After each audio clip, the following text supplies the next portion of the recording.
the show where there are no penalties, nothing is offside, and everything is fair game. This is The Gloves Are Off.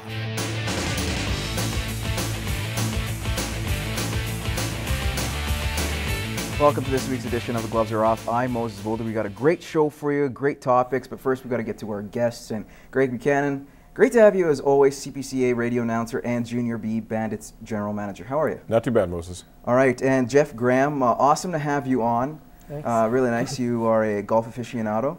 You also work at the Lloyd Golf and Curling Club. You're the assistant head pro man. Awesome to have you on the show. Yeah, thanks for having me. Excited. And just before we get into this, well, I understand before coming on, Jeff's a Yankees fan Yeah. and a Flames fan, and I apologize. I made some comments about a Pinto, a 72 Pinto on the Flames.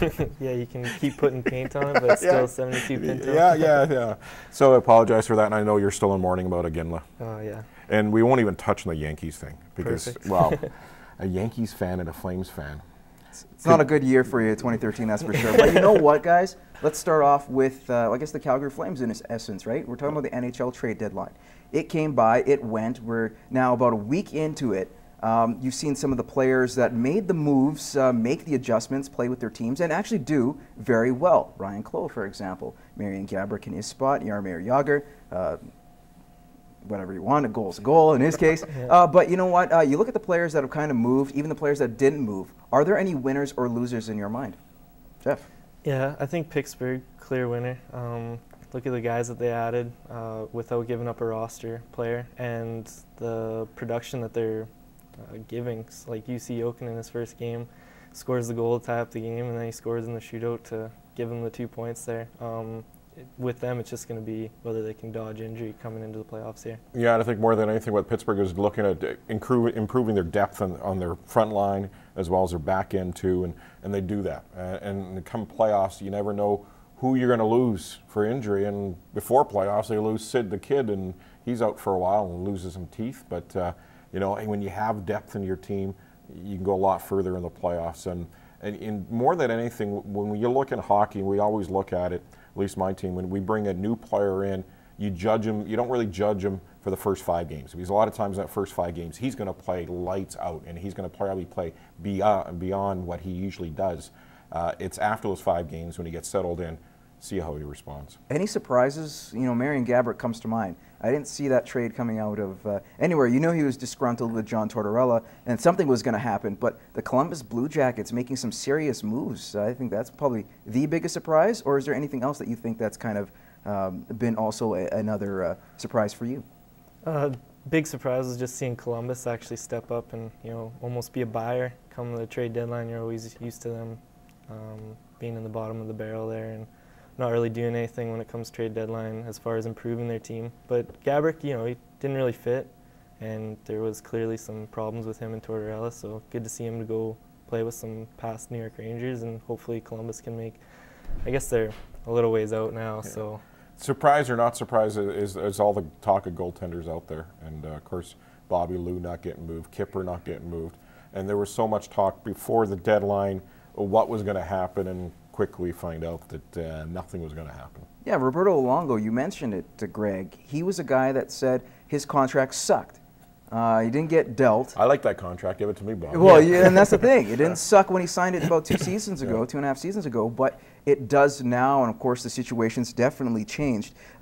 Do you, or who can you blame really? Do you blame Luongo in recent months for just underperforming, or do you think Mike Gillis is somewhat to blame in this whole situation as well? Because he's really handcuffed himself, not trying to bite the bullet, take a bit of that contract, suck it up, and then get rid of him instead of having this controversy you have now.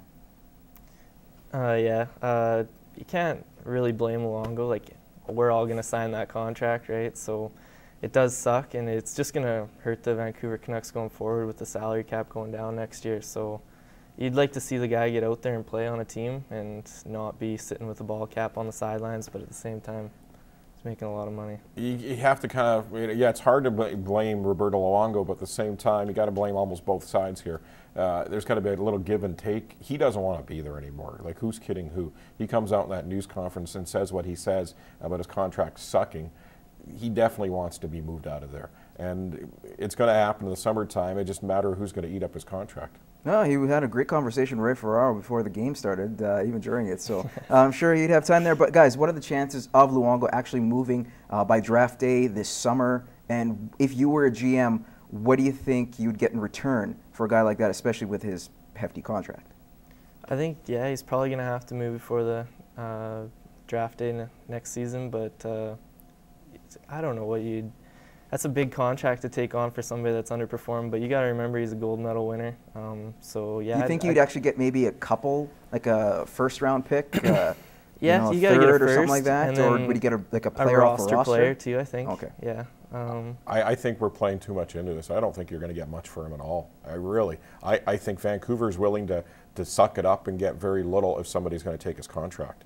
I think that's more than anything. If somebody can take over his contract from Vancouver, at least more of it than Vancouver wants to pay, then Vancouver is going to give Bobby Lou for next to nothing. Because I think we're playing too much into Bobby Lou and what he has done in the past. Because Bobby Lou, what he's done in the past is nothing like he is right now. He's shown some flashes of brilliance, but I want to get to the Toronto Blue Jays.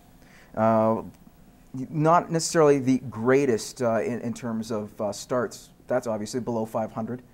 Just took on the Detroit Tigers this afternoon. But your thoughts, guys. Panic button shouldn't be pushed, but John Gibbons as a manager, should he be a little concerned? No, don't press the panic button. We're 6 games into a 162-game season. It's a lot like the Heat when they load it up. You know, it takes these guys a little while to gel, and they'll be fine. It's a tight division there, but they'll be all right. But they have to admit they've lost Brett Laurie for the start of the year. That's got to hurt them, because if you look at all the errors, especially Bonifacio in second, that wasn't necessarily his greatest. Second, holy. Oh, that's just bad. But like everyone's kind of out of their position since Laurie's been out of the lineup. So is that something that has been a concern? Because if the Blue Jays start getting these injuries start mounting, then you could be like, all right, it's going to be an issue. We're not even 2 weeks into the season. I know injuries can happen.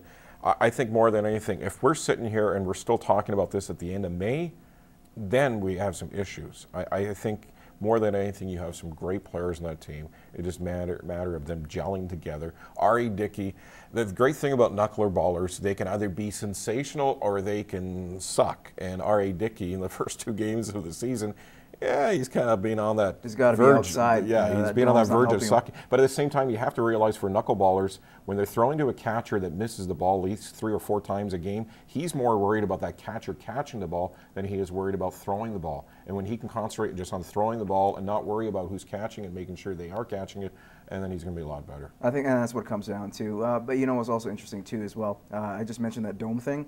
He pitched a 1-hitter in Tampa Bay, and they play in a dome 365, right? Yeah. So that's interesting.